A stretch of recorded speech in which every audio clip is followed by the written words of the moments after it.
rencana SKP Juli sampai Desember tahun 2021. Untuk jabatan penghulu dengan tambahan sebagai kepala KUA-nya, maka seperti turunan-turunan seperti jabatannya lainnya, pada rencana kinerja atasan langsung yang diintervensi ini adalah turunan dari jabatan administratornya.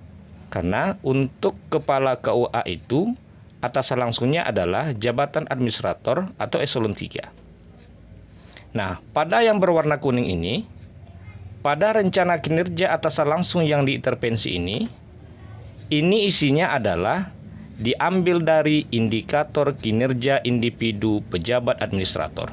Atau dengan kata lain, diambil dari indikator kinerja individu eselon 3-nya.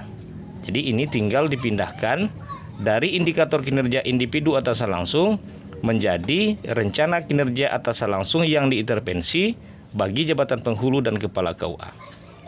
Jadi yang warna kuning ini 1, 2, 3,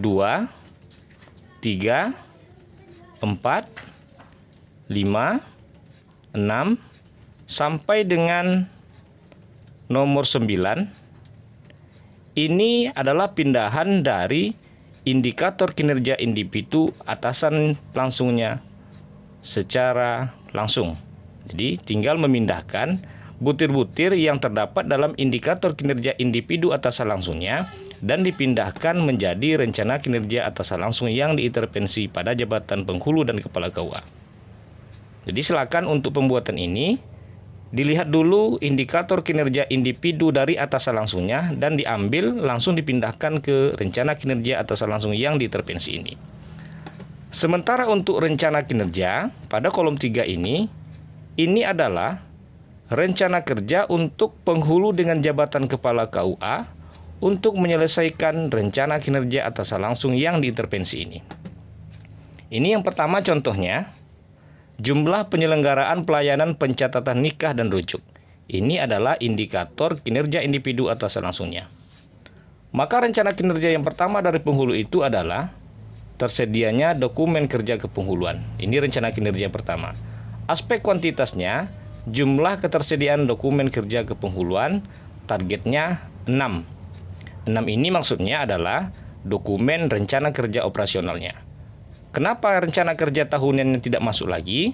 Karena rencana kerja tahunannya sudah diselesaikan di Januari sampai Juni tahun 2021 kemarin.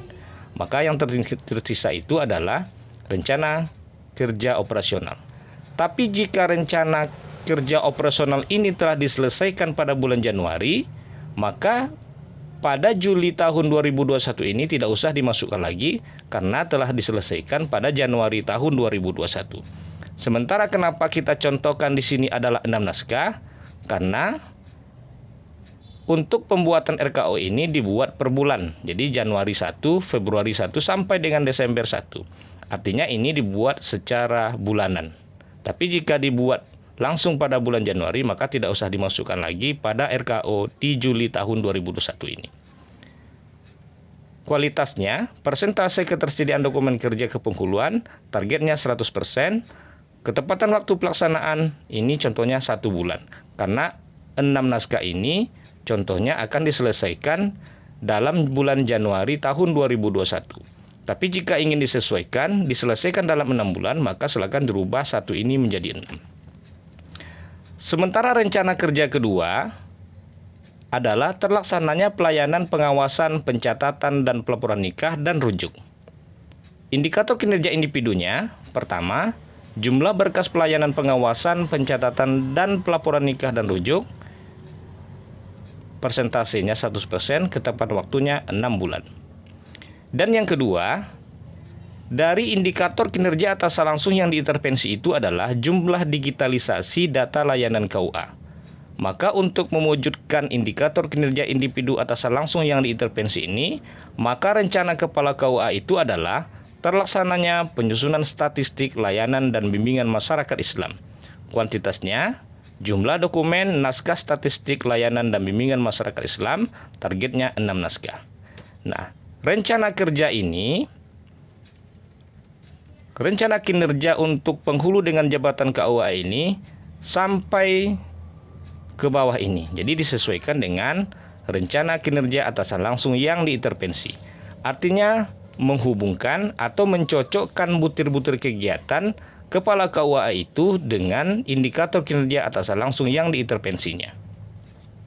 Jadi ini rencana kerja ini adalah untuk kepala KUA ini diambil dari PMA 34 tahun 2016 yang merupakan tugas kepala KUA. Jadi rencana kerja ini isinya adalah PMA nomor 34 tahun 2016. Sementara untuk jabatan fungsionalnya sebagai penghulu, nanti pada sheet berikutnya ada yang namanya keterkaitan. Pada keterkaitan itulah dihubungkan nanti dikaitkan dengan rencana kerja sebagai kepala KUA-nya dan dimasukkan tugas dia sebagai fungsional sebagai penghulu. Jadi untuk penghulu dengan tugas tambahan kepala KUA ini ada keterkaitan antara fungsional penghulunya nanti dengan rencana kerja dia sebagai kepala KUA-nya. Jadi pada sheet rencana SKP ini adalah mencantumkan kinerja dia atau butir kegiatan penghulu dengan tugas tambahan sebagai kepala KUA itu. Jadi pada rencana kerja ini adalah mengisi rencana PNS tersebut yang mempunyai jabatan penghulu dengan tambahan sebagai kepala KUA. Jadi nanti silakan dilihat pada filenya ini, karena kita akan menyertakan file ini pada deskripsi video ini. Ini adalah tentang rencana kerja penghulu dengan tambahan sebagai kepala KUA.